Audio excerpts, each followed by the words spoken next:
Hey, today on 3 Minute House Review, we're going to look at a house with a really crazy roof. As crazy as this way is on me, and I don't think I'm pulling it off, and I don't think the house is either.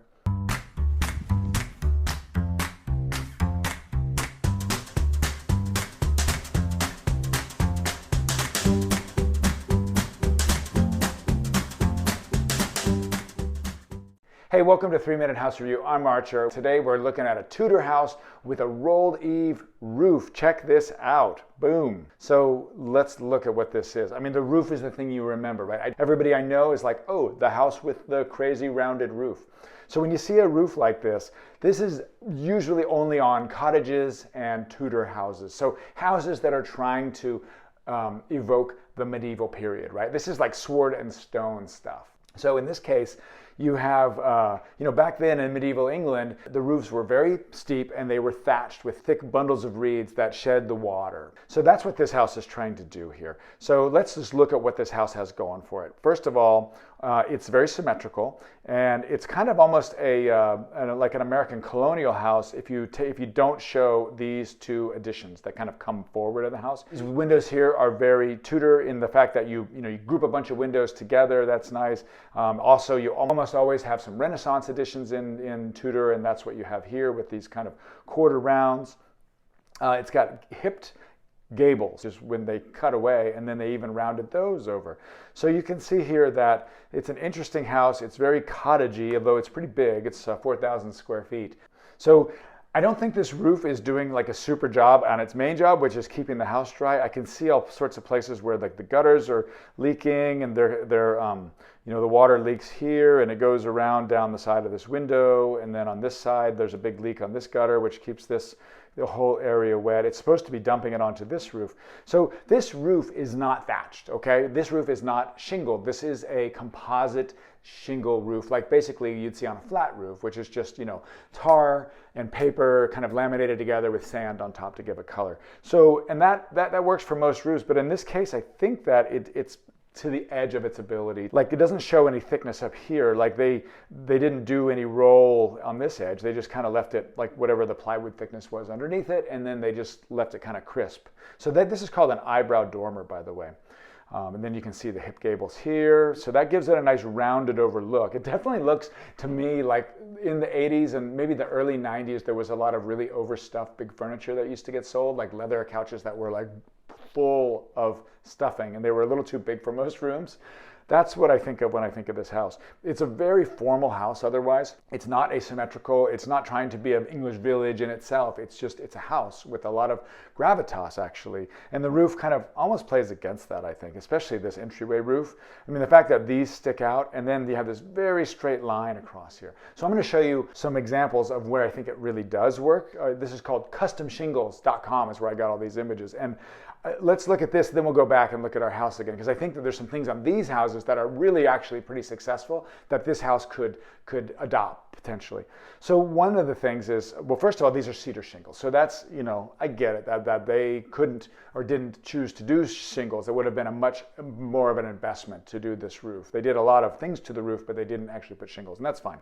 What I want to show you though is look at some of the design aspects of this roof. Like here, the eave is actually below the windows on the second floor. So the windows are tucked under there, and the roof actually goes up, over, and back down. And so then you see the echo of the window in the roof. Also, look at the detail here. So the shingle kind of, it's broad, like it's more exposed, and then it gets tucked up. So it all kind of compresses up. So it gives you this feeling of a thick thatched roof kind of feeling. Even though it's not thatched, it definitely, you imagine lots of layers, right? So when it may not even have many layers up here, but it definitely gives you that at the edge.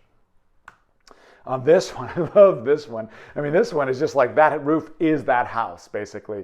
I mean, you would not even notice that this kind of faux stone, like on Schitt's Creek Hotel, is down here, but it is a little bit, but mostly it's this roof. It's so organic. That's the thing. It's organic. And if we go back to our house that we're looking at, there's very little that's super organic. I mean, it's kind of like it's a crew cut that grew out. That's what this is. It's a crew cut that grew out without a haircut. So it doesn't have that nice kind of actor, tossed look to it. It's like a bowl cut kind of thing. Like the edges are too straight and it doesn't have enough flow or organicness to it.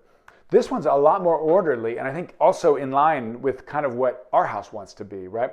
But this house doesn't do so much of the dramatic stuff with it. This is a little asymmetrical. It also has the windows that go up into the second, or go up onto the eave, and then the roof reflects where the windows are. It does even have a little bit of gutter right here, but not on the other sides. It's a little too organic for gutters. What this doesn't do is it doesn't have the big additions that go forward like on our house, or the entryway. And I think that those things being so regular and square really give away the fact that it's not thatching. The shape's not organic enough, and then the material they chose is not organic enough either. So both those things kind of betray the whole idea that this is a thatched roof. Here's just another great example of like the detail that can be done with shingles, and you could do this with asphalt shingles too potentially, but the shingles are better for it. But you can see what's possible, right? Look at the eyebrow dormer on this one. The eyebrow dormer here is really thick, like they gave it some thickness. But it's like if you're going to pull part of the roof out, don't betray that the whole thing's paper thin. Like give it a little bit of thickness. And in this case, they definitely have. It's more subtle than some, but especially over this doorway, the way this kind of comes out. It's like it's kind of oozing, moving, flowing. It's got some organic aspects to it. This is also Tudor. All these are Tudor, basically. You can see a little bit of the half timbering here. That's cool. This house is kind of monochromatic, like ours is. That's another thing that I think works against our house here, is the monochromaticness of it is like they had the stucco, and the stucco, because of being wet so much of the year and the gutters aren't doing their job and maybe it had ivy on it, it's all turned kind of green. And I don't think that really works for this house. I think like in this case, look at this one, there's like a big contrast between what is thatched roof area and then what is not. That really helps you to see that, yes, I'm doing this big trick and this is what the trick is, and then the rest of the house doesn't compete with that trick. Same, wow, look at this. So here's the same thing. The windows actually go up into the roof, and they're echoed in the rhythm of the roof. And this is fun. This has an entryway a lot like the one we're looking at. Well, it has this brick also, and the brick really helps to say that I'm not just a formal house. This is actually kind of a cottage feel, like the way that brick goes around. That's fun. And then this arch with kind of half timbered arch. So here's where we are. Color could be a lot more differentiated. I think that would help. I think also these straight lines are just working against the house. I mean, I know the formality. We have a very straight line there. We have a very straight line there. We give away the thickness of the roof right here. We have very straight line.